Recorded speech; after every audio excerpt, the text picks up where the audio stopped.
All right, gentlemen, Badass Podcast. Thanks for tuning in. My name's Josh Kidney. With me, as always, Mick Doyle. Hello. And today we're trying to stay dry. We've got a lot of flooding here in Nebraska. Remember that they did that marketing thing this year that was like Nebraska, honestly, not for everyone. Well, yeah, they're proving that point today. But today we've got a cool guest. Looking forward to talking to him, Leffy Gaston. Leffy, thanks so much for joining us today. Good to be here. Thank you. So, with all of our guests, we kind of like to start with the background, just to give our audience an idea of where you came from, what you were like as a kid, all that fun stuff. So, from what I've heard, I used to listen to your podcast, so I've heard some of your stories. But I've heard you've got some pretty interesting stories growing up in, I think it was Fairbury, Nebraska. Yeah. Fairbury, you're a Jeff. Yeah. Yeah, and that's your name too. Yeah, it was Jeff, a lot of fun. Jeff, the Fairbury Jeff. Yeah. That's their mascot is actually a Jeff. Named Jeff? Well, no, they're the Fairbury Jeffs. It's Oh. not like the Fairbury Tigers, it's the Fairbury Jeffs. And if you remember Wimpy from Popeye, the guy that ate all the hamburgers, isn't that your mascot? Isn't that the Jeff? He Something looks like that? more like the Monopoly guy. Monopoly guy, okay. What I was told was it was the first color cartoon Jeff and Mutt, or Jeff and the Mutt. Okay. And the Jeff, obviously, is that guy. Apparently, Mutt wasn't cool enough. But, I mean, yeah, growing up in Fairbury as Jeff with the Jeffs in Jefferson County. Yeah, that's why we were saying earlier, I hate the name Jeff. Yeah. Okay. So that's why you started going by Leffy. Where did the name come from? That's a good question.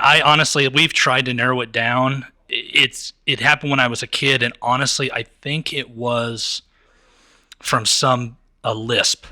Okay. And it turned from Jeffy to Leffy, and it just stuck. Huh. And I used to be called Seth forever. No idea. That was probably because of the lisping. They just wanted More to go than with likely. Seth. My name is Seth. Yeah, it was growing up in Fairbury. Man, small town it's interesting. I think it's good because you get called out on your bullshit a lot when you're a kid. Like when you hear stories of people who just like say a bigger city like New York City, and they do like just weird stuff, right? As a human being, people think that is weird, but to me, I'm like, well, it's because they don't have people that see them every day, see their parents every day. I mean, when I grew up in Fairbury, the whole town, half of them went to school with my dad. The teachers who taught me taught my dad. I mean, my grandpa was from there. My great-grandpa was from there. We've all met in Fairbury. So I enjoyed it. It's not for me anymore because when you get older, you really start to understand how much people, I guess, care about everything in your life more than they do their own. Yep. So it just wasn't. And I'm a very open person. I mean, I had to get off the grid. I mean, my only social media I have now is Snapchat, just because I love just hilarious stuff. But I mean, I had to get off just because it just got annoying how many people would constantly be hounding me for something that was happening in my life. They knew more about my life than I did. And yeah, I never had a problem putting anything out there. Yeah. Obviously with the podcast, you could tell. Oh, yeah. I talk about everything from doing cocaine and, all the weird working on the road stories and you name it. But Well, I don't think you know this. I actually grew up for part of my life in Davenport, Nebraska. Oh, which yeah? is just down the road from Fairbury. And when I was there, I was friends with the preacher's kid. And here's what it's like growing up in a small town, if you're wondering. I mean, there was a lot that was great to it, but there was a lot that wasn't. Me and my buddy were walking down the road, and Aaron was eating a Tootsie Roll, and he spit on the ground. Someone driving by saw that the spit was brown, and by the time that we got home, his dad had heard that he was chewing tobacco. So that's what it's like growing up in that's exactly small what it's towns. like. So stupid. So you started out in Fairbury. What was school like for you? What was all that like for Let me see. I hated it. So I was told that, I know I sound really douchey when I say this, but I was told that when I was a kid, I was incredibly smart. But school to me was so boring, probably go hand in hand, because to me, school was just digest, regurgitate. I would argue over everything because I thought the testing was so stupid. It's like I always give this example. The first fight I can remember getting into with a teacher was the third grade, and we read this story about a dog going down a path, and then the first question on the worksheet is, what did the dog go down? And I wrote a trail. because it's like I looked around and go 20 other people riding path. I don't want to be like everybody else. But it is the correct answer, even though she said it was wrong. So we got in a whole big thing. Should have been a lawyer. But I mean, growing up, there was fun. I would say that I didn't really come out of my shell as a person until junior high. My parents got divorced when I was in the 6th grade. And up until then, I was very to myself, quiet. I had to work from like the day I could walk. So I really, like when people would break off and go do stuff after school, I had a job. Basically, about the time that I was a freshman, I realized that growing up with my dad, we didn't have any money. And my only chance of getting a scholarship or going to college was going to be through football, because that was the only thing I was somewhat decent at. Swimming I was very good at, but glaucoma ruined that. We can talk about that in a second. But we were just talking, the football thing reminded me, I was just talking about this last night. I am banned for life from K-State University from when I was a freshman because I decided freshman year, I'm just going to give it all I got in football, and just hopefully by the time I graduate, I'll get a scholarship and get to go to college. Well, the school, for some reason, paid for us to go to football camp at K-State. And Bill Snyder, before he was supposed to come out, and like half the K-State stadium is packed full of people. And a little back story to this, so it'll make sense. When I was a little kid, I never really asked for toys. I liked stand-up comedy.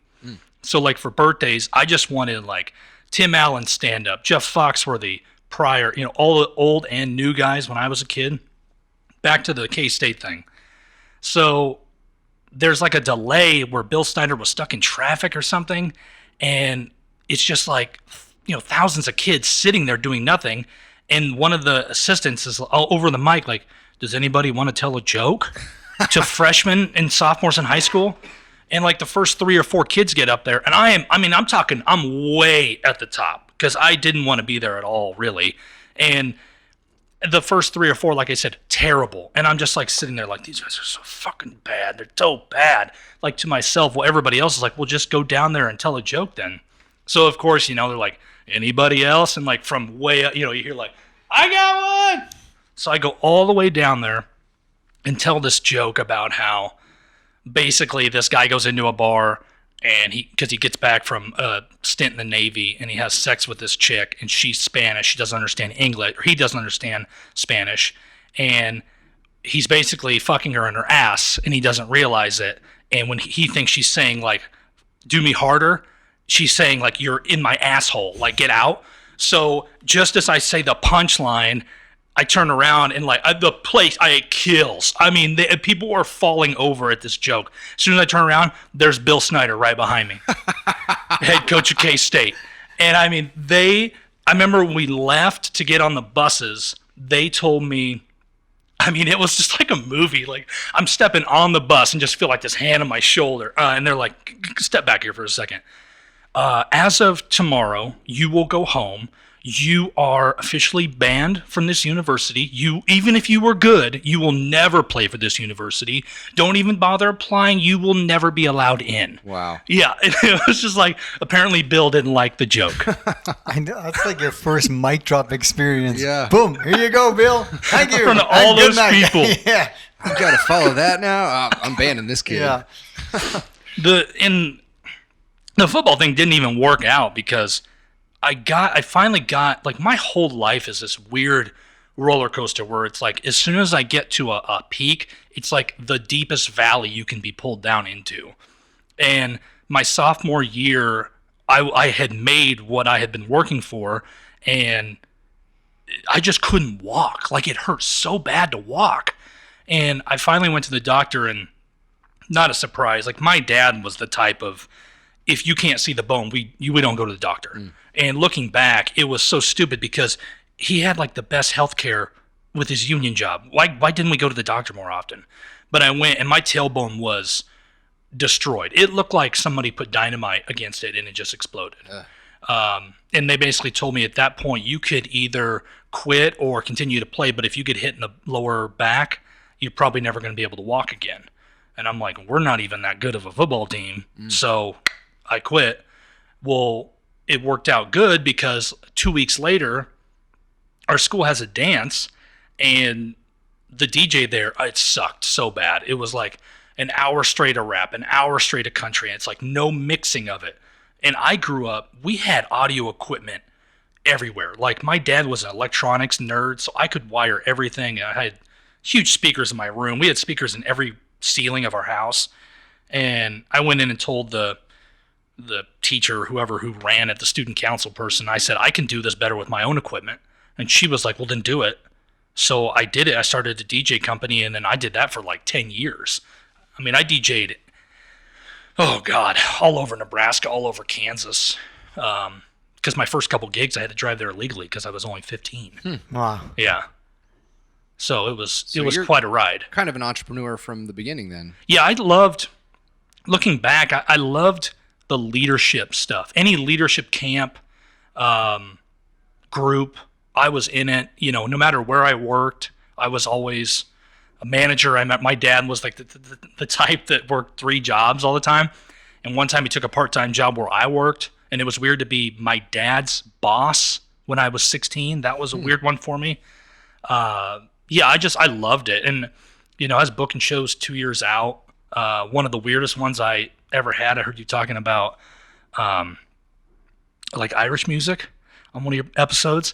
I did an Irish, I think it was a wedding reception, because I know it was south of Wilbur, and it was out in the country. And I remember when I pulled up, it looked like the house was abandoned. And I thought, there's no way it can be at this house.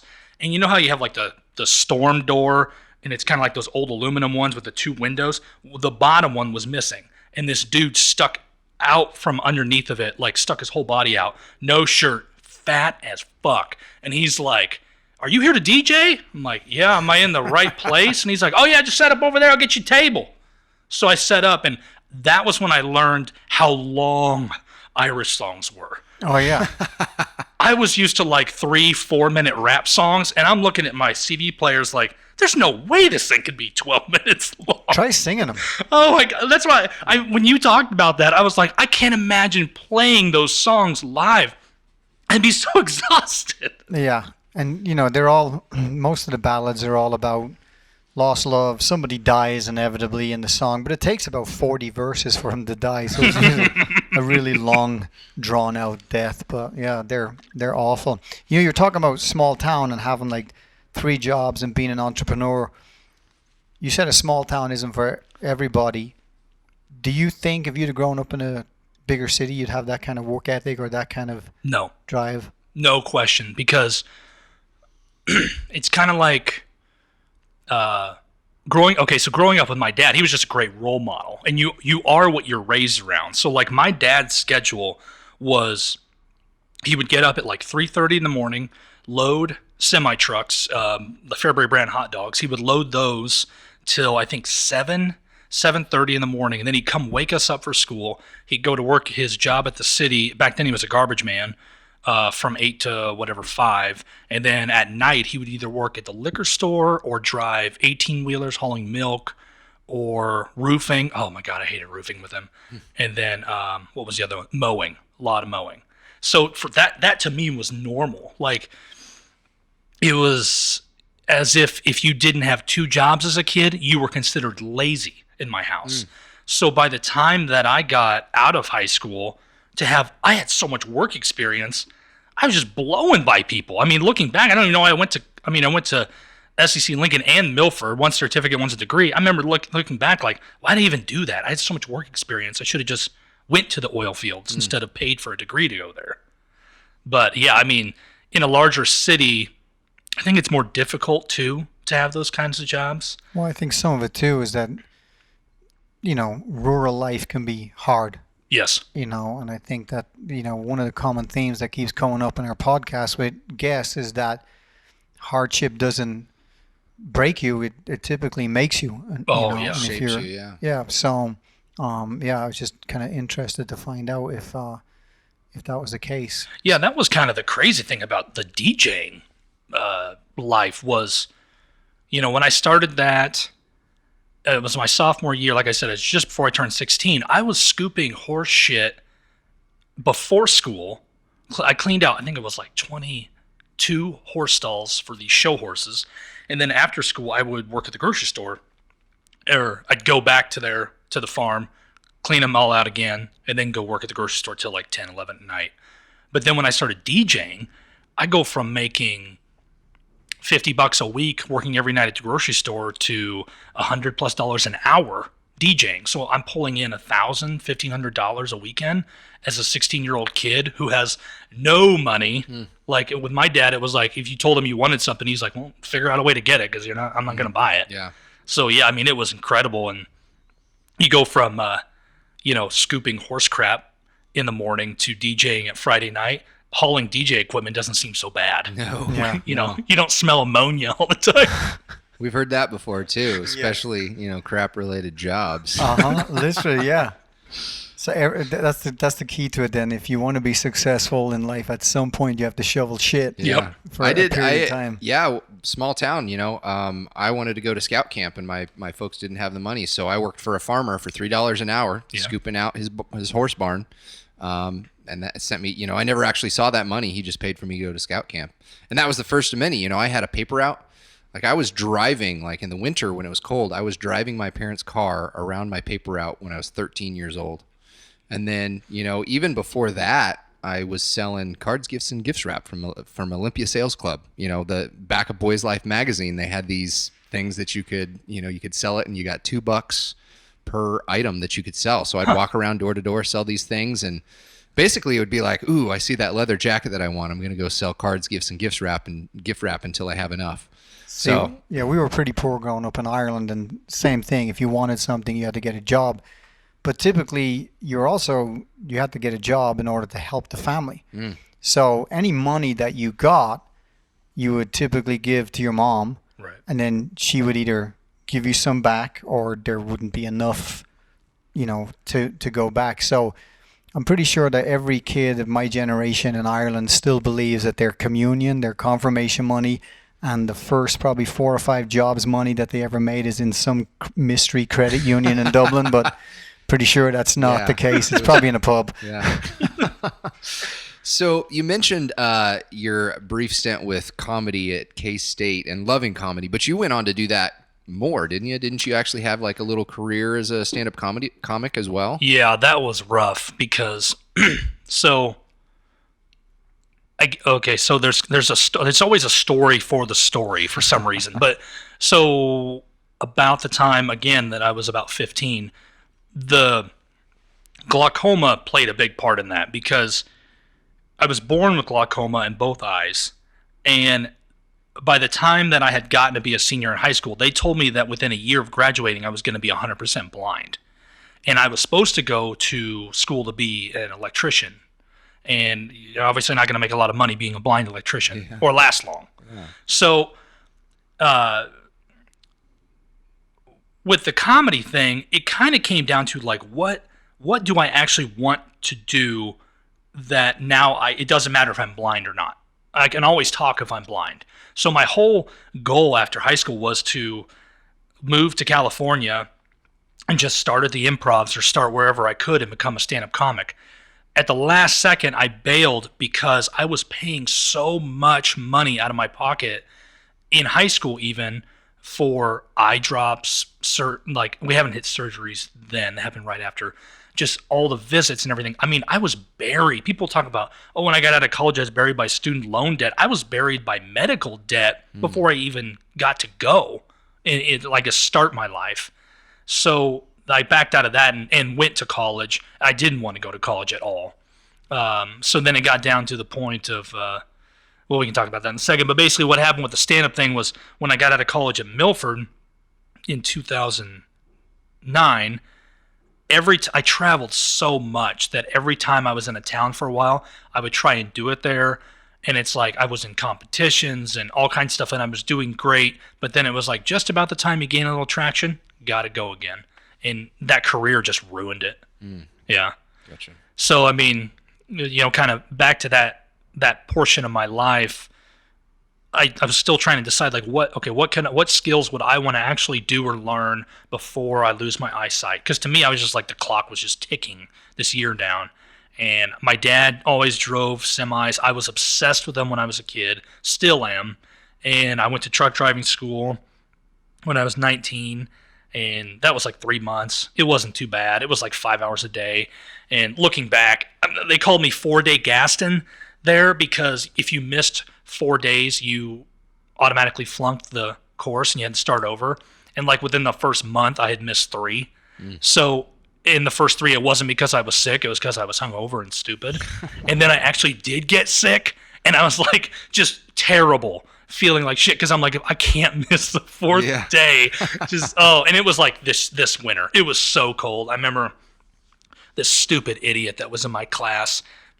It was weird because I was 19 and everybody else in my class was like 65 because the Goodyear factory had just laid off like half their crew, and these people just had like a couple more years till retirement. And this one guy came up to me like, and he had treated me like shit for some reason the whole 3 months of the class. He came up to me and I was like lowering the trailer, and he's like, "Man, I got to give it to you. You're a tough son of a bitch." And I was like, "What are you talking about?" And he's like, I wanted to wear gloves every day out here because it's so cold, but every day I looked at you and you never had gloves on, so I didn't wear them. And I'm like, are you fucking stupid? I'm like, I have no money. I can't even afford gloves, dude. You don't, like, I'm looking at my hands, they're solid red and freezing. You don't think I wanted to have gloves on? You idiot. It's all perception. God. Yeah, but I did that for probably a year and a half after I got out of that college, and no one ever told me that I couldn't drive out of the state until you're 21. And that's not what I wanted to do. I wanted to drive all over the country and be gone. But you knew at the time, though, that you were having vision problems? Yep. And you thought, I'll be a truck driver. Yeah, it was a great plan, wasn't it? I can't really talk. I mean, I'm blind in one eye, and I thought fighting would be a great idea. Let's put the other eye at risk, too. So, so how did all this come about, the glaucoma and the eye stuff? When did you discover, like, hang on, something's not right here? Yeah, that was another problem growing up in a small town because, so when you're born with glaucoma, the chances at that time was a fraction of 1% of the world population that you would get it. And when you're born with it... Get it as young, you mean? Yes. Right. Yeah, to be born with it. Because you can actually get glaucoma from a car wreck, being hit in the head. You can develop it. That's why, like, when people ask me, I'll say both eyes, because you can get it in just one eye from an injury. And when you're born with it, I just found this out not too many years ago. It really just means that there is essentially a tube, like a tunnel, like that runs around in a circumference of your eye. And if you're born with glaucoma, it just means that the ceiling is like a lower level. So my 5th surgery that I had in Iowa City, they had to run a tube through my right eye, and then it comes out the other end, and then they tie that in a knot, and when they pull that really tight, it lifts that ceiling up, so then you can allow the fluid to flow through. Because that's all glaucoma is. It's just, you're supposed to have this fluid flowing through your eye, and if it gets kind of compressed, it's similar to like if you have a hose with a nozzle on it and you leave the pressure on overnight, it's going to blow. That damage is what's causing you to go blind. As a kid, though, I mean, looking back now, it's so obvious I had it. My baby photos, there's no whites to my eyes. They're huge. It's just solid blue. I mean, I know my eyes are huge now, but luckily I have a giant head, so it kind of like offsets it a little bit. But I mean, every photo, baby blue eyes, no whites, headaches, blurred vision, you name it. But it sounds so stupid even saying it. Like, we'd go to the doctor all the time and they would say, well, you know, if there's 10 check items that says he has glaucoma, they're all checked. But it just can't be possible because of the statistic number. So then I think, 15, I went to the doctor I'm still with now, I'm 32, Dr. Grawl in Lincoln, who is the best. My God, that dude is amazing. And we went there and he's like, oh yeah, you got it. And at that time, I had it bad. My pressures were, I don't know, 65, 70, and a normal person should be in the lower teens. So I was for sure 100% getting ready for blindness. That's where that came from. But then between a lot of medication, a lot of change in diet, exercise, a lot of research, a lot of surgeries, we've gotten it under control. I can't really see out of my left eye. I'm pretty much blind in that. I can see colors. So that's why I started laughing when you said, you were going to go blind, but you went truck driving. Well, then I went back to school to be a welding inspector. So, yeah. Yeah, looks great. Just great plans I had back then. So I know I have heard about, I've read about, or maybe it was on the podcast, you've talked about some of the procedures that you have to undergo. Now, like a lot of people get nervous going to the dentist. Like I have very sensitive eyes. And so like my least favorite thing to do is go to the eye doctor and get that puff of air in my eye to get even just that bright light. Like just thinking about it is making my eyes water right now. Twitching. So I really want LASIK someday, but I'm also terrified of LASIK and I'm not scared of a lot. So could you kind of walk us through what some of those procedures are? Because I heard them and I'm like, like if I had to deal with that, I don't know what I would do. So I will say that if you get LASIK, it's not that bad. Yeah. It's amazing how far it's come because being in the same building, I've seen the people come out of the surgeries going in, the good and the bad, just because you're always around it. Mm-hmm. And a lot of people, fun fact, because I'm a space junkie, a lot of people don't know this, but people always say, why do we fund NASA and things like that? The whole reason cataract surgery works is because of the space shuttle. Because when the space shuttle has to dock with another one in order to either lock or fuel, it's constantly moving. So you're trying to basically go into a hole that's moving. So it's not that easy. Yeah. Well, now, or back then, NASA developed this technology where it just follows that, no matter if it moves or not. And then it locks in perfectly. That's the same technology for I keep wanting to say cataract surgery because I've had it, for LASIK. Because your eye, even if you look forward, it's going to want to move no matter what. So if they screw up, you're going to have problems. Yeah. And all LASIK is just a bunch of holes lasered into your eye. That's all it is. For me, like when I do my... Still doesn't sound like a lot of fun. Yeah. See, it doesn't bother me. Yeah. That's some James Bond shit right there. Tell us where the secret plans are. We're going to fucking laser your eye. Oh, it gets weirder too with mine. What's the surgery where they take like it looks like a cheese cutter and they take the top layer? I know what you're talking about. PRK, I think is that what it is? PRK. I don't know what it stands for, but yeah. I watched one of those one time on some nonsense on the internet, and it was like I wanted to turn away, but I was like, nah, they're not really gonna do it. Nah, they're not about to do that. Oh shit, they're still doing it, and I'm still watching. But have you ever had that thing done? No, I've had 5, and the first 3 are called a trabeculectomy, and basically what that is again the flow of fluid through your eye. The body gets used to eye drops. So when you take eye drops with glaucoma, you constantly take them in different combinations. You might take the same one for a while, and then your body get used to it. So then you add one, and then you take it away and add a different one, and you just do that until you run out of options, because there is quite a few. But trabeculectomy is they go in and they cut a 3-sided square, basically like a flap into your eye. They lift that up, and then inside there they go to that tube, and where it's pinched, they will make a slit and basically permanently stitch it open. So they put this kind of anti-healing fluid in your body when you're under. I'm air quoting that for the audio. And then they'll sew the eye back up. So basically what's happening is it's like if you had a pipe that was clogged, you made a cut at the bottom of it before it gets to the clog. So then that you'll micro tear that out, and you really won't feel it. I swear, they say that you can't feel any of this stuff, but they're so full of shit. Like the first couple months, you can just feel it when it's pushing through. Because you're like, damn, like it's like somebody's poking you with a needle, and then it's just like, fine. The reason I said under is because you have to be awake during eye surgeries, or you'll flip out because the body reacts so weird to anesthesia. So I can see them the whole time. I can see them until they cut the eye open, and then after that point, it's basically just red and white from the blood and the light, and you can see them move, and you kind of come in and out. But it's all mental. Glaucoma is, I would say, 95% mental. Unfortunately, the other 5% that's physical, I've never once in my life been given pain meds. You can't have them because of thinning the blood. So, I mean, my second surgery was in the opposite eye, the same thing. That one had all kinds of problems because, number one, I was young, I was cocky. I'd been through the first surgery.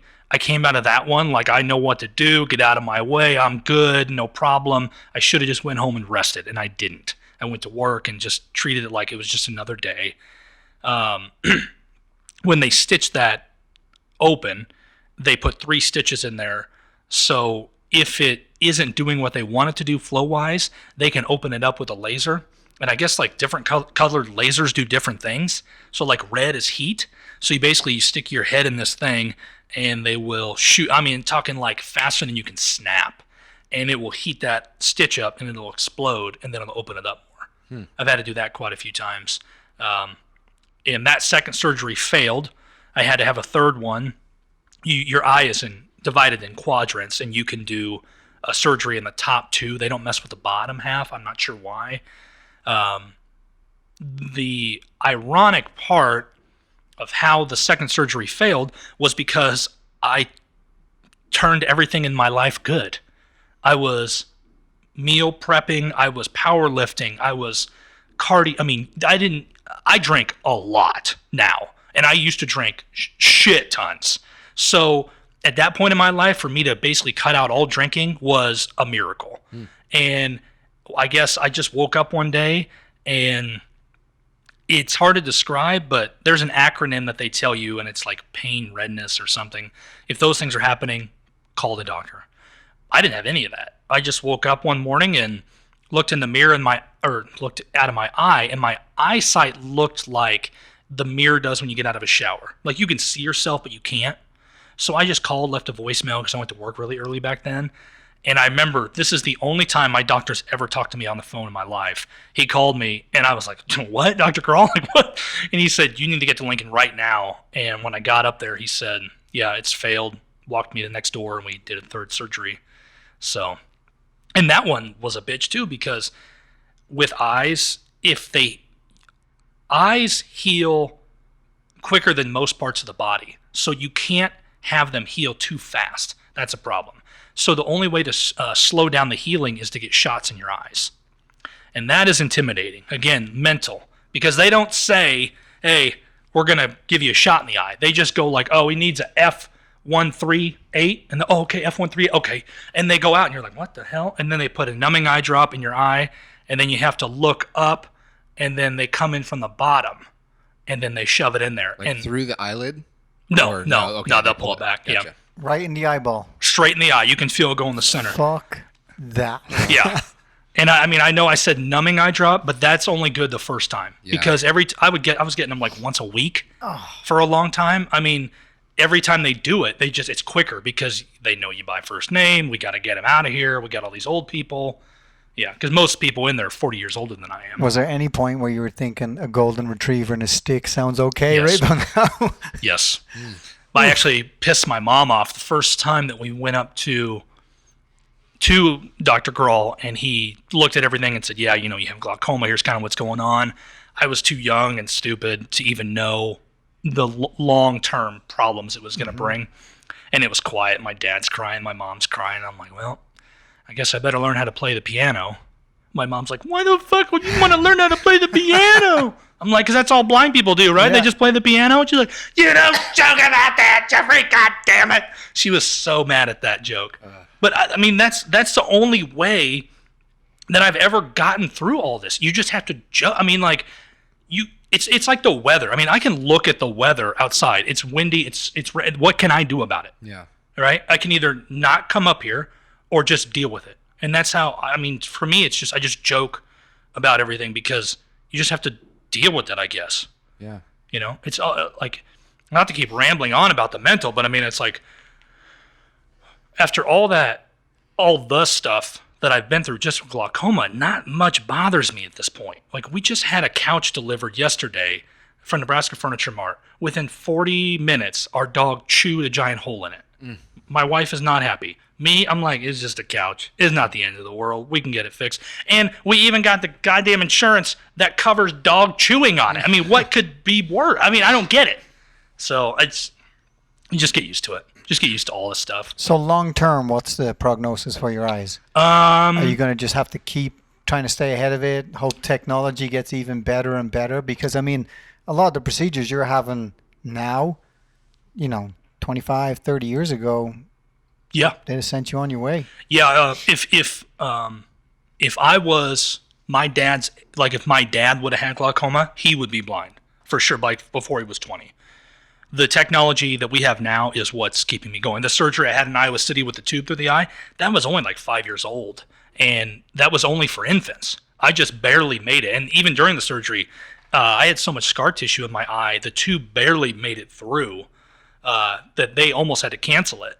And that has saved my right eye. I mean, long term, I mean, that's majority why I'm such a nice guy. I mean, I'm a nice guy because my dad's a nice guy. That's what I was raised by. But I'm happy because I never thought I would actually see 30. So like it's like I went through a terrible divorce coming off the road. Like I came home and all I wanted to do was have children. Came home, my wife was having an affair with one of my friends. I lost everything. I mean, my divorce cost me like $250,000. It was crazy. And I thought like, oh my God, now I have to like start over because we've been together for like a decade. And I thought I'm never going to be able to have kids. And now we just found out like a week ago that my wife is pregnant. Awesome. Yeah. Congratulations. So man. like I never thought that I'd be able to see my first kid getting born. So it's like these moments in life where people just, to me, take them for granted. I'm like, I can't keep that mental picture in my head enough that I just appreciate so much more. It's awesome. Mm-hmm. I got goosebumps over here. Yeah. Actually, if I'd have been born in this country, I wouldn't be blind. Yeah. Socialized medicine. Yep. For all you people out there who want socialized medicine, you get what you pay for. Yeah, I caught a strain of measles when I was an infant in Ireland, and they went into my eyes. But it caused my left eye to turn completely in like a lazy eye. And this is like when I was like, I don't know, like I was less than a year old. Over there, back then, and this is like the late 60s, your name goes on a waiting list for surgery. So if it's not a life-threatening surgery, they go, we'll get back to you. So they got back to me, to my parents, when I was 7. They're like, oh, yeah, bring him in. Well, by then, my brain had shut the signal down to my eye because they're like, can't see, it's not being used, so shut it off. So they cosmetically straightened my eye out, and then they were like, so yeah, that's it. That's as good as we can get. But over here, as an infant, it's literally going in and snipping a nerve, and I'd have been able to see. Now, see, I'm amazed by that because I always said, I definitely am a believer that everything happens for a reason. When I was in probably junior high, all I wanted to do was go into the Marines. And then once I got older, glaucoma, I remember thinking like, I'd always get the recruiters asking me, like, I have glaucoma. Okay, have a good day. Click. Yeah. I always looked at that as like maybe that was a blessing in disguise because the Iraq war started. But like what I'm getting at with that was with me, I've never been a fighter guy. I've always just been a funny guy. And I always look as like, was that a blessing in disguise? Because if I had taken the wrong hit to the eye, I would have lost them because they're so weak anyways. I'm amazed that you have so much fighting experience with one eye. You know what? I got used to it. My opponents didn't know about it, but I mean, I knew. I'm like, oh, there's a right hook. Oh, there's a right hook. Keep my hands up. So I mean, it certainly affected the way I fought, but for the most part, just get used to it. It is what it is. Like you said, you can't change it, so you just deal with it. You just roll with it. Yeah, that's the interesting part is, it's not like you want sympathy. But glaucoma is kind of a mental fuck for the person who has it because nobody knows. You don't, you're not walking around bald with a handkerchief on your head. And you typically associate it with an old person when you hear it. And it's like, what, you're in high school and you have glaucoma? Sure you do, kid. I mean, you expect people in the nursing home to have glaucoma. But, no, props to you for letting them shave your eye and everything else. I don't know if I could do it. I mean, you talk about mentality, and you apologize for droning on and on about it, but I think that's one of the most important things that we're trying to get out there is just more a stronger mentality. People seem to think that they have things so bad. Oh my God! And then, you talk to people like you that have dealt with pain and these experiences that I can barely even think about on a regular basis, and you're just like, you just kind of shrug it off. How do you think someone could potentially build that type of mentality? Is there like an exercise? Is there some what advice would you give to someone who thinks they've got it bad and just needs to kind of toughen up? And so I guess I'll give you kind of two sides to that. So because I've thought about that too much. I think about way too much stuff. I'm like the Todd Glass of life, great comedian. But I think that being mentally tough is kind of like being funny. You're not born funny. Comedians, if you look at the backgrounds of them, most of them have had shitty lives, and the only way to make good of it is to make jokes of it. And most of them got picked on, so their defense was words. I went through the same thing when I was a kid. So the funny is kind of developed, just like the mental. It's like all the jobs. You have all these terrible bosses. By the time you get to your 25, like me now, 32, I can't even list how many jobs I've had. If I have an asshole boss, it doesn't bother me at all. I've seen worse, The other side of it is, especially now with everybody who thinks that they have this following or they are deemed some kind of great, I'm supposed to bow down to them for some reason because they have an Instagram account. If you, whenever I hear somebody say, oh, my drive to work was so terrible this morning, you wouldn't believe I hit a pothole and, they go on and on. They think their life is so bad. I'm like, you know what you should do? You should go up to the children's hospital and tell them that. Tell them that and let me know let me know what they think about it. Yeah. Because that was intimidating to me because Iowa City, I had to get that fist surgery at the, Iowa State. Is that the Hawkeyes? Whoever, the black and gold. Yeah, I think it's just Iowa. Iowa? Okay. I had to get it at the university. The building I got it in is right next to that tall children's hospital where they wave down after the first quarter. When you see how tall that building is and all you can think of is all that's in there is kids with cancer, kids who are dying, kids who won't even be able to see their teenage years, I'm going to complain because I have to come and get an eye surgery that's going to heal my eye. That is where mental toughness can be trained.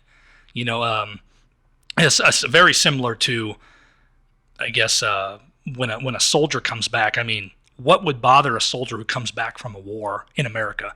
I always have wanted to.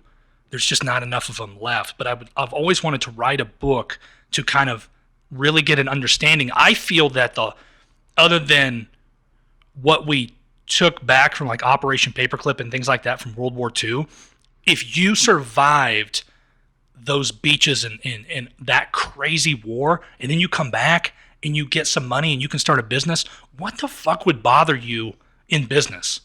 You know what I mean? We got a deadline to meet. Oh, great. I just had a guy try and shoot me a couple weeks ago. This doesn't bother me at all. Yeah. Your mental toughness in business is nothing when you get out of war. I'm assuming I'm not a soldier, so. Well, we've talked about that just with what we do in the gym. When I was working a job that I didn't like, getting into the gym and kicking my own ass or having coaches kick my ass early in the morning, you're thinking this is the hardest thing I can do or that's going to happen the rest of the day. The boss yelling at you. I had guys punching me. Yeah, being tough on yourself or having a sense of humor gives you a perspective. Especially self-deprecating humor. If you're willing to make fun of yourself first, and probably nobody's off limits to you at that point. And if you can make them laugh, then they say laughter. I can't remember the exact. Laughter is the best medicine. Laughter is the best medicine. Yeah. But I think there's a lot of truth to that. And then if you experience that bit of hardship, whatever it is, like, I mean, my blind eye is just a talking point. It's like, oh yeah, I happened to win all these fights and I was blind. Right. If I had both eyes, I'd have still been fighting. It's just, it is what it is. It's not a big deal.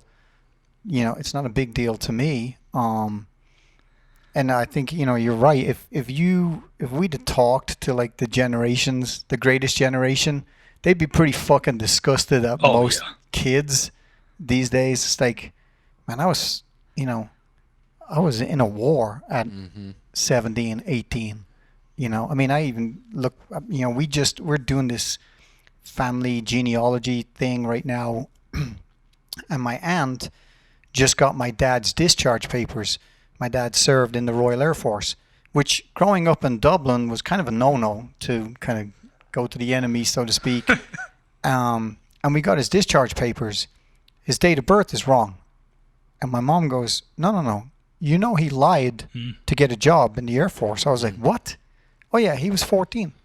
So my grandmother signed fake birth certificate so my dad could leave Ireland, go to England, and be in the Royal Air Force at age 15.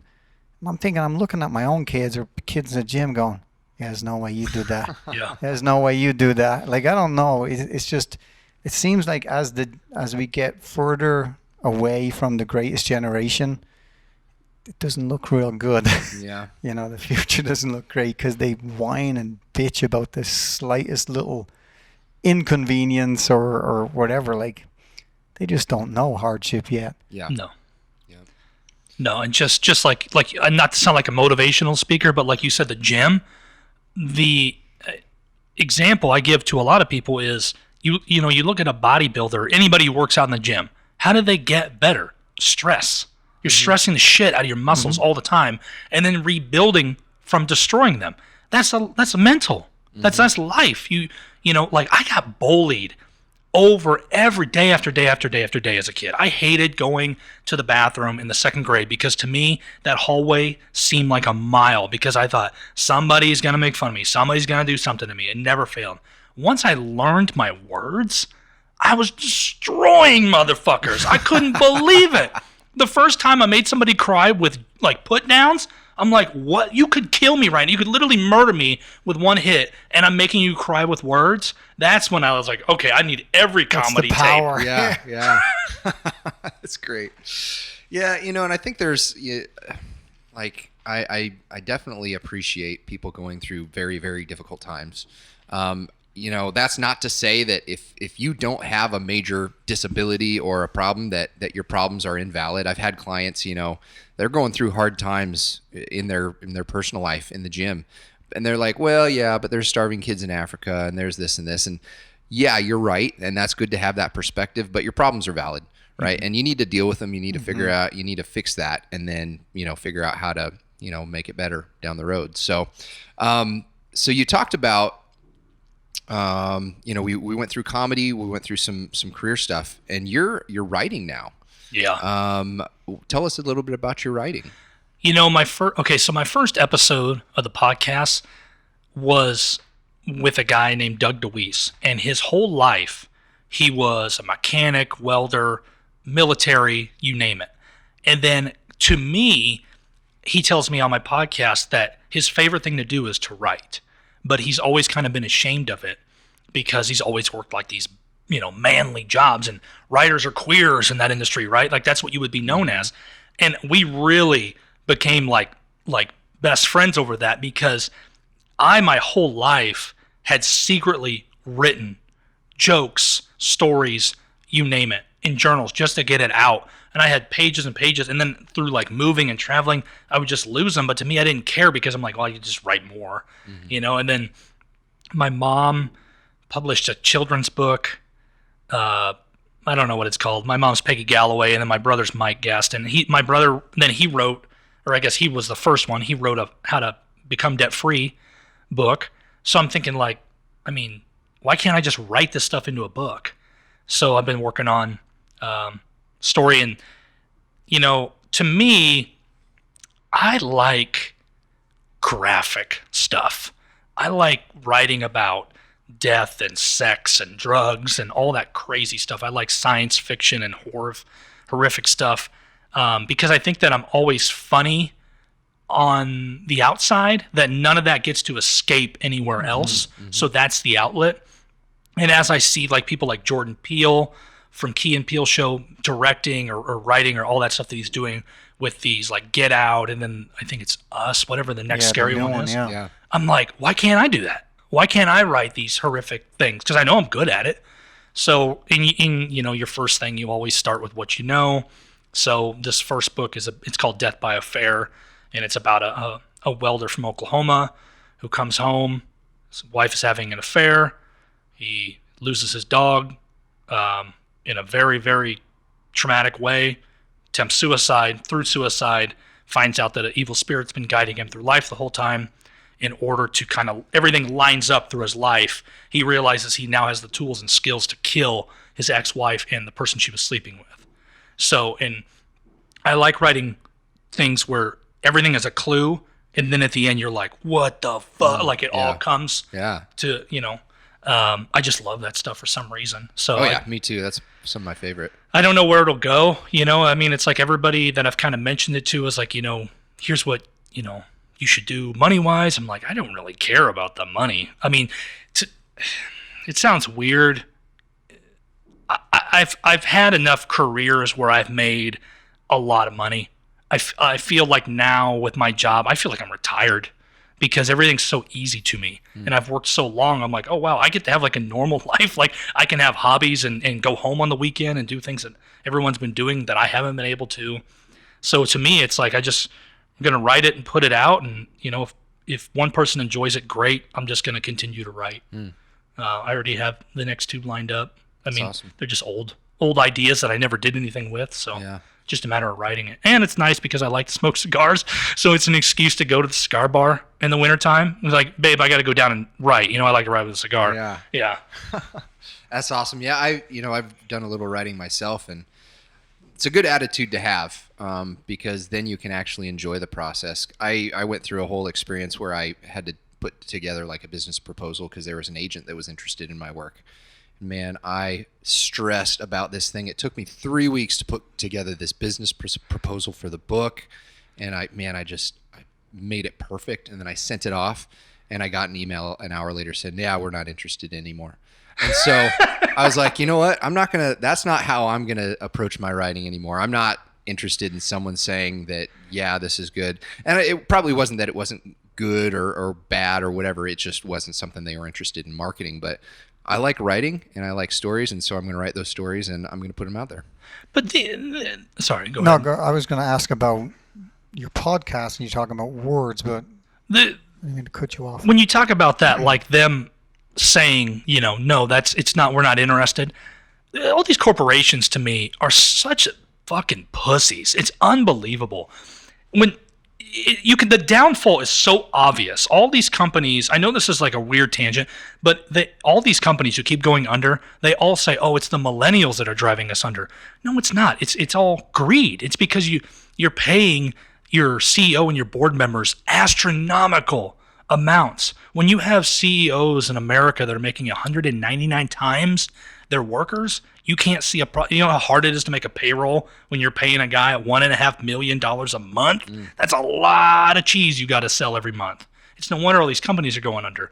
Same thing with that. I hear it every podcast with comedians. They always say about all these people who are like, no, you're not funny, you'll never have a show. And now they're the biggest people, like they're people that my dad knows. Yeah. My dad's not a big comedian guy. They don't know anything. You can't go to school for business and then be on a board and tell a comedian, well, here's what you should do to be funny. They don't have a fucking clue. Yeah. Like, and that's kind of like what's kind of pushing me in the direction of like, if I can just push it out, with ease, through Amazon or whoever, great. If I don't have to deal with all of that corporate crap, I'm fine. Yeah. Yeah, it just drives me nuts. That's a hidden anger inside me, if you can't tell. Let it out. Just boiled up there. Yeah. What were you going to ask, Mick? No, you were talking about the importance of words, and then, at one point you had the top podcast in the state. So how did all that happen? What kind of got you into It was doing podcasts? It was kind of by accident. It was tough to do it at first because What year is this, by the way? First, that would have been 2000, maybe like 16. I was in Atlanta. We were down there for like 10 months. We were building 2 giant spheres, and the first guy, Doug DeWeese, I had met, and every day we would have coffee before the safety meeting, and he just always had a story about his life, and it was just like I felt other people should hear this. Like, this guy's not famous. I mean, he's definitely got plenty of money, but he's not like a billionaire, right? But his stories were insane through his life. So originally what I wanted to do was I wanted to do a sketch comedy podcast, like where you go in and out of bits all the time. The problem is that when I got back to Nebraska, nobody had a clue what I was talking about. Even the comedians really didn't understand what I was getting at. So I just kept doing that, and if I thought somebody was interesting, I would reach out to them, and most people were good enough to come on, except the hard part was I usually had to go to their house or they wouldn't come on. That was a pain in the ass. But then it just slowly grew through all the variety of people that I just kept getting listeners and listen. Like, when I would look at the demographic and stuff in the reports, I was getting like listens all over the world, and I'm like, I don't know how they would be doing it, because everybody is from America. But whatever. And I got a lot of feedback. And then even when I went through my divorce, I am an open book. I let everything out. And I would get so much feedback of people like, man, I went through that too. I'm so glad you talked about it. So that grew part of it as well. And then honestly, it just came down to a time thing. It was so time consuming for me, because I like the 2-3 hour podcast, and it just takes so long on the editing side, especially with video and stuff. I mean, you guys are obviously aware. Scheduling. he's aware. Stuff. He does it all. He does it all. But yeah, I mean, it just grew. I mean, I wasn't doing really anything to, I guess, make it grow. I just was into it. I really liked learning how to do video editing. I always loved audio. I liked talking. I was always a huge Larry King and Stern fan, so I just kind of grew up with that mentality, and then it just kind of came naturally. Yeah, I kick myself because I feel like, we just started this podcast a month and a half ago, and I feel like we're way kind of at the upswing. Like, everybody and their dog has a podcast now, which is fine. If you put out good content, I think it's going to find its audience. But I was aware of podcasts probably long before the vast majority of the country was, because back in probably 2004, 2005, I had a buddy who was going to UNL, and his professor works at Apple now, but his professor was making a podcast way back then, and we actually called in and talked to him while they were recording their episode, and they're, oh yeah, podcast, yeah, it's like a radio show, and you download it and you put it on your iPod, because there wasn't even an iPhone yet. What didn't even exist yet. And so I'm kicking myself. If we'd have done this a couple years earlier, we might have a bigger head start. But you wouldn't have had me though, Josh. Yeah, that's true. That was secret sauce right there. True. But yeah, that was one of the toughest things too, because I mean, I'm the same way with the podcast.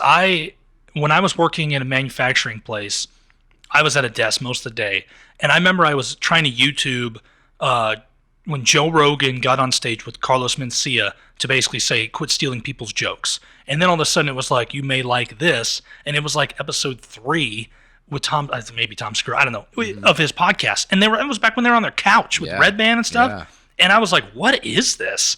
And just kept watching it. And I remember like when I started traveling more for work, I would ask people, hey, you want to listen to a podcast? We got an 11-hour drive. What's a podcast? Oh, forget it. And then even when I had mine come out, we're only talking a couple years ago, the biggest question I got was, how do I listen to it? How do I download it? And I'm like, do you have an iPhone? Yeah. I'm like, the app is on the phone. Yeah. You can't even figure it out. Yeah. Ugh. yeah, I find that anytime I'd be in the car, I'd always listen to music. But whenever I'd reach my destination, I'd realize I just had a mindless experience. I couldn't even name what I had listening, or what I was listening to. But with podcasts, audiobooks, all that stuff, by the time I hit the gym, like, I'm already kind of stimulated. My wheels are spinning, and I feel like even a whether it's a 10-minute drive or 25 minutes or going to a fight that's 3 hours, I can actually turn that time into something fucking worthwhile Productive, Yeah. versus just mindless driving. And I also am a much better driver listening to a podcast than I am music. Because like, especially like if it's a song that I know I'm supposed to learn or something like that, or I want to incorporate into the set, I'm listening to the melody, how it's made up. I play music by ear, and then I drive and I'm like, what color was that light? Was that red? Shit. Yeah. But I pay way more attention to everything when I'm listening to words. I don't know. It's been a fun kind of discovery for me. And so when he approached me not that long ago and was like, hey, what do you think about this? I was like, fucking awesome. I go, I have no idea how to do it. And he's like, I do. I was like, let's do it. So that was it. It was born. But I yeah, had an idea. And Leffy will tell you, I called him up. I'm like, how do I do this? How do I do this? And he was a big help. So I appreciate that.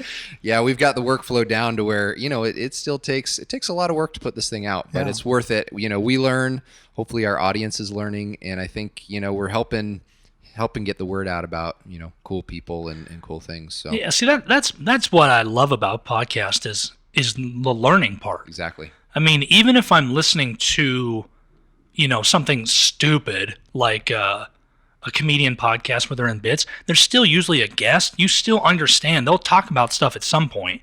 And just like the other day on Rogan's podcast, I was listening to Dr. Phil. Originally, I wasn't going to listen to it, but I'm glad I didn't because I was like, man, I never knew that about that guy.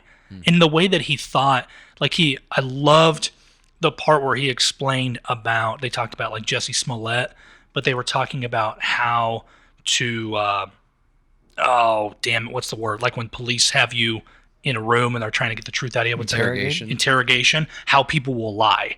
And when he did it, I'm like, oh man, it's so obvious when you understand the way, when he talked about putting like mind bombs inside your brain, and it was just incredible. I never would have thought that Dr. Phil was going to talk about that. It was just crazy. Awesome. Well, I think we're running out of time. We've kept you here. This conversation flew by. I know. Any Shut last up. words? Like, I know your book's not out. Can people find you online or?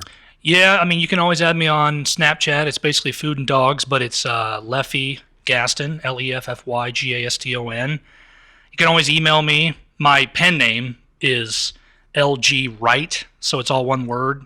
And it would actually, my email would be LGWRIGHT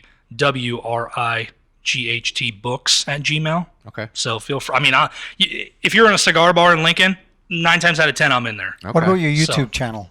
I think it's under Left to Deaf, which Okay. is LEFF, the number 2 DEFF. Also a mistake I made. Terribly hard name to spell because people be like, left to what? What? Yeah. It's like when they talk about the Foo Fighters, how if they Yeah. could go back, they'd make a better name. Yeah. Me too. I get it. Are you still putting out stuff on YouTube, or is that just kind of the old podcasts? It's pretty much just old crap. Okay. It's podcasts. There's some videos that I used to make, some random music. It's just old stuff at this point. I would like to get back into it, but again, time. Yep, I hear you. All right. Well, we appreciate you giving us this time today. Honestly, this talk has been great. Yeah, I it's think fun. some people will really have. Hopefully, it'll make them think and kind of reevaluate the way they approach every day, and maybe it'll make them a little more grateful. I hope people have squeamish nightmares tonight about their Yeah. eyelids being peeled back and needles sticking in their eyes. Yeah, that could also So happen. we can all experience That might- part of his That world. might happen because Uh-huh. yeah, I'll have to get a little bit braver and look into that LASIK, but still. Yeah. All right. Well, thank you everybody for tuning in. We're gonna let Leffy go, and then I'll be right back with everything else. All right, that was Leffy Gaston. That was a really, really good conversation. I really enjoyed that. He's a funny guy, and man, what a great attitude. I just appreciate that quite a bit. So the book that we're going to go over today, I think, ties in really well with his talk about pain and dealing with things. So the book is called Everything to Live For. It's by a girl named Turia Pitt. So Turia was a young girl in her 20s. She was former model. She was a fitness junkie, and she was a mining engineer. And she was actually running an ultramarathon out in the outback of Australia. running along the trail, head down, just making sure she didn't, trip, headphones in. And next thing she knows, she looks up and there is a brush fire bearing down on her. So I'm going to read you basically the intro paragraph of this book, and it'll give you an idea of what we're talking about. So this is Turia Pitt writing in her book, Everything to Live For. The fire was coming towards us so fast there was no time to think. The noise was louder than a jet engine, and I was scared. My heart was pumping. Searing heat and thick smoke was stressing me more. I didn't know the others. I told one of them that I was scared, and he said not to worry, that if we hid behind the rocks halfway up the hill, the fire would just go over us. There was no way out. I knew I had to go up.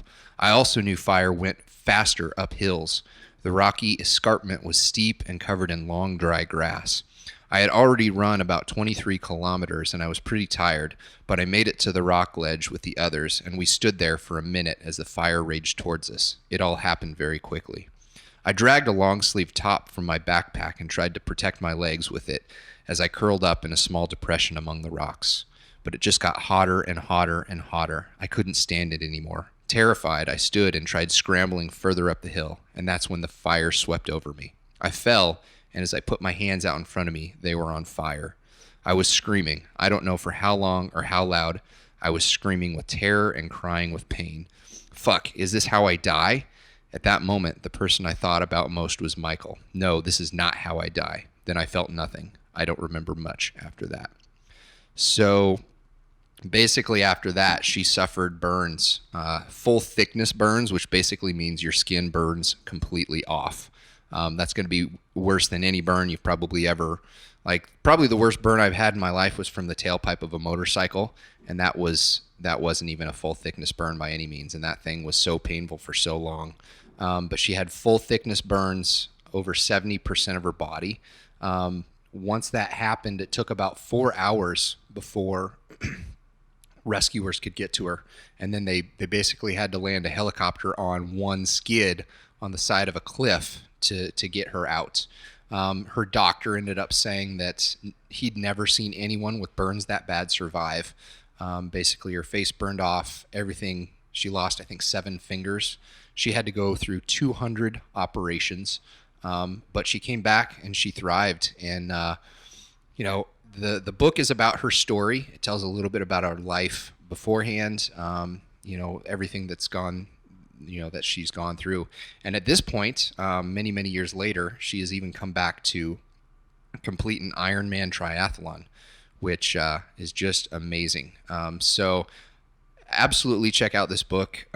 I've been reading it. I'm actually in the middle of it. I haven't quite finished it yet, but it's one of those books that I read and I kind of have a hard time catching my breath because I just can't even think about how terrible that would be and how someone could deal with that much pain. And it's just it's a great read, and I think it will help you be more appreciative of how good things are when you don't have your skin on fire. So check that book out, and we will move on. I'm going to get Mech back in here, and we'll finish this episode. All right, we are back once again. So as always, I want to thank our sponsors, 88 Tactical. That's where we are recording this podcast in their awesome conference room. And Mick actually has some exciting news regarding 88 Tactical that he has got hot off the presses, so he wanted to read that to you. Yeah, literally top secret. Take a quick look. So 88 Tactical, obviously kind of a one-of-a-kind gun tree club, I guess, would be the best description. This great facility where we film our podcasts, and then we also train. We have Fabio Santos Jiu-Jitsu program here under the direction of Scott Thompson. And obviously I do a lot of training here myself.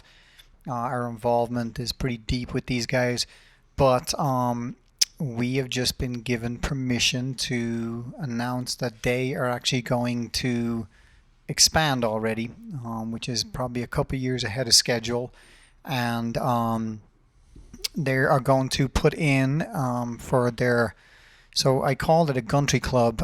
Basically, this is You can come in and use the lanes. The public are free to use the lanes, but you can also buy a membership where that gets you access to private lanes, a private bar and lounge area, meeting rooms, training facilities, an unbelievable array of classes from CCW all the way to level 1, level 2, level 3 handgun, vehicle CQB. They even have a pretty amazing SEER program here too, for people that want to take it all the way. But as part of the new expansion, what they're going to do and offer to members is extended hours, a bigger facility, more lanes, including, I believe, some underground rifle ranges lanes too. But they're also going to add in a gym with full gym with 24-hour access membership to that, as kind of a bonus for their Patriot Club membership. I'm not sure actually about which level of membership you'll get with that. A full sports bar here, which is kind of one of a kind. They have, for those of you that have never visited the facility, everybody you see Josh and I a lot of times wearing our cards. This whole building is electronically controlled access.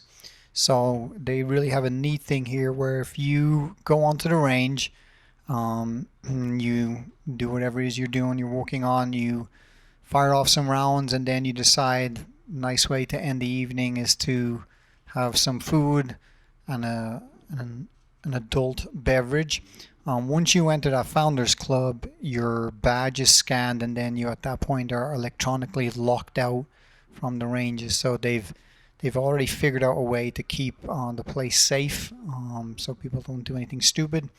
There's gun vaults where you can leave all your firearms before you head in to get a meal or a drink, and then you pick those up on the way out. But you denied access to any opportunity where you can discharge a weapon.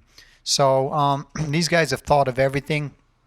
I am actually looking at some of the drawings right now, and it is absolutely incredible what these guys are going to do. Maybe we should ask them about building a podcast studio, Josh. Yeah, there you go. Yeah, that'd be nice. So you can check these guys out at 88 Tactical. I do believe that the expansion plans are already starting to appear on here. You can probably see this.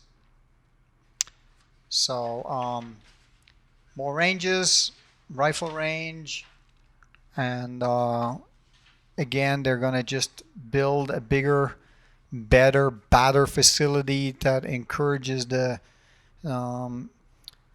social environment of people who are gun enthusiasts, and to continue to provide world-class training at the highest levels to law enforcement, military still, and then just the general public. So check them out at 88tactical.com. And again, we want to thank them for being our longtime sponsor and allowing us the use of their boardroom. And we really need to make a little video of... Josh and I filmed these podcasts. The desk that we filmed these podcasts on is actually a bomber wing. Yeah. So we'll have to do that for you guys. Actually, I just saw a video today of the conference that Shay did. Maybe I'll just link that on our YouTube. Okay. It's a whole thing about how this conference room is just awesome. And you can actually rent it out. Like if you're a business, small business, I don't know, you can actually rent out this conference room, and it's got pretty much everything you need to run a great meeting. I actually have a client that's bringing like 200 of his staff here for a staff development day. So they'll do all of their meetings using all of the classrooms on the boardroom up here. And then to break up all of their meetings throughout the day, they will be doing self-defense, some firearms training, some safety training, and I believe even some tactical medicine for the employees. So that's the kind of stuff that you can do here at 88 Tactical. And again, we thank them for allowing us to use their facility. Absolutely. So we'll go ahead and wrap up for today. for today. One thing I wanted to mention is, in looking at the analytics of this podcast, it seems like not a lot of people stick around for the workout of the week. And it's kind of hard sometimes to just understand a workout just by listening to it. So that feature, we're going to actually move to YouTube. It's going to be a YouTube specific. We are going to do videos of the workouts of the week. So we're still going to provide them. We're still going to put them out basically the same day as the podcast. But for this workout of the week, you're going to go have to check it out on YouTube. So we actually just got a custom domain. So our YouTube is youtube.com/c/Gentleman Badass. But you can get a link to that and pretty much everything else at thegentlemanbadass.com. Patreon, we've got some merch for sale. Check it out. There's a lot of good stuff. If you are on YouTube, please subscribe. That helps us out quite a bit. Hit that subscribe button, and then you will be notified whenever we put out a new video. So thanks again for tuning in, and we will see you next time.